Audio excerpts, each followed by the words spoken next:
Welcome to today's video, where we delve into a tense maritime standoff that has captured the world's attention. In the heart of the South China Sea, a confrontation brews as U.S. Navy warships face off against a swarm of Chinese fishing vessels. Join us as we explore the complex dynamics, historical context, and potential outcomes of this high-stakes encounter. The South China Sea isn't just a picturesque expanse of water. It's a region of immense geopolitical significance. Its waters are rich in natural resources and provide vital sea routes for global trade. This has led to territorial disputes involving multiple nations, including China, Vietnam, the Philippines, and more. The overlapping territorial claims have often resulted in tensions and confrontations, laying the groundwork for the events we're discussing today. Enter the United States Navy, a maritime force known for its presence around the world. The U.S. has expressed concerns about freedom of navigation in the South China Sea and conducts freedom of navigation operations to challenge excessive maritime claims.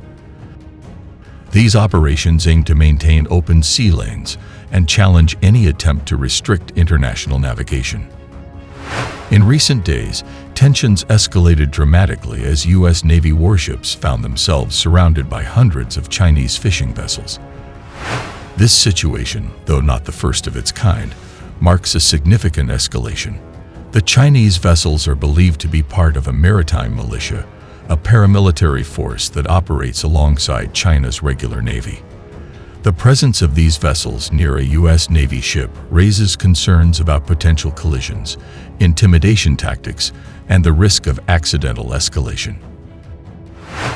The appearance of numerous Chinese fishing vessels in the South China Sea shortly after China Coast Guard (CCG) vessels employed water cannons against a Philippine ship suggests that China's contentious maritime militia might become active should a conflict arise involving Beijing, Manila, and the U.S.-led coalition. Recently, the U.S., Australia, and Japan announced joint exercises in the South China Sea in response to the August 5 incident, during which 6 CCG ships, along with the fishing militia that often operates as China's quasi-military and unofficial maritime border management arm, obstructed 2 Philippine Navy-chartered civilian vessels delivering supplies to Philippine forces stationed at the Second Thomas Shoal. Images posted on Twitter on August 16 depicted a substantial gathering of fishing vessels, potentially numbering in the hundreds, in the South China Sea, navigating around a cluster of small islands. Scholars and observers of China have long studied this maritime militia, which has been deployed in prior disputes with Vietnam and the Philippines over contested territories. Concurrently, the joint drills conducted by Washington, Tokyo, and Canberra will involve helicopter carriers and 3 naval aircraft, showcasing military strength through coordinated exercises. The U.S. plans to deploy the U.S. America aircraft carrier, while Japan will send its JS Izumo, one of the largest warships in its fleet. The Royal Australian Navy's HMAS Canberra, equipped with helicopters, will also participate, with the joint exercise having been planned several months earlier. Described as a sea border management and enforcement entity, the maritime militia serves to assert China's maritime rights and claims.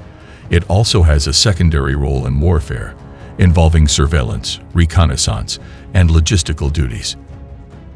While reports from sources like the RAND Corporation and the Center for Strategic and International Studies suggest that these boats may lack missile or weapon armament, some experts speculate that China could choose to arm them in specific circumstances. China's concept of the maritime militia has evolved since its 2000 defense white paper,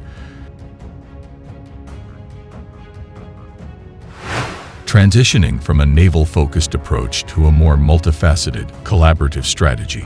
The maritime militia, often supported by maritime law enforcement agencies, has become a frontline response to contingencies, allowing the PLA Navy to assume background roles. While these fishing vessels seem to hold more logistical value than direct combat capability, they are regarded by China as an armed mass organization composed of civilians retaining their regular jobs. The Maritime militia serves as an auxiliary and reserve force for the PLA, supporting the military by performing security, logistics, and frontline functions during wartime. This engagement includes supplying ammunition or provisions to warships at sea and supporting other vessels in the PLAN fleet assigned to specific tasks. Although it's unclear whether the PLAN and the militia have practiced together, the militia receives training from both the PLAN and CCG. In these gray zone operations, the maritime militia demonstrates significant naval warfare potential while benefiting from a degree of ambiguity. The vast number of low-cost fishing vessels employing swarm tactics could present an asymmetric threat to warships, akin to the Iranian Revolutionary Guard Corps Navy's actions in the Persian Gulf against the U.S. Navy. Furthermore, these fishing vessels possess an advantage over smaller naval crafts due to the plausible deniability linked to their origin and function. Warship commanders might hesitate to attack civilian targets with unclear military affiliations on the open seas.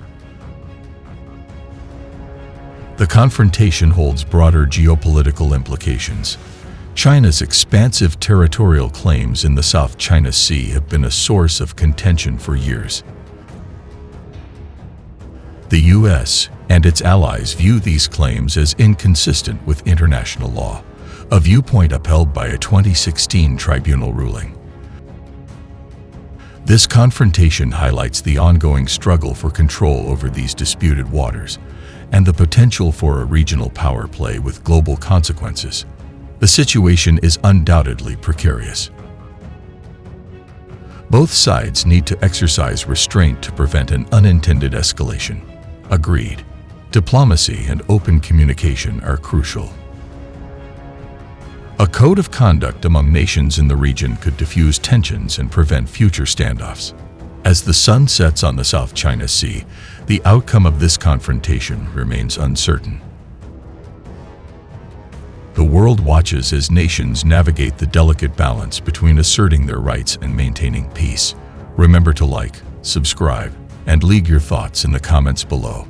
Stay informed, stay curious, and we'll see you in the next video.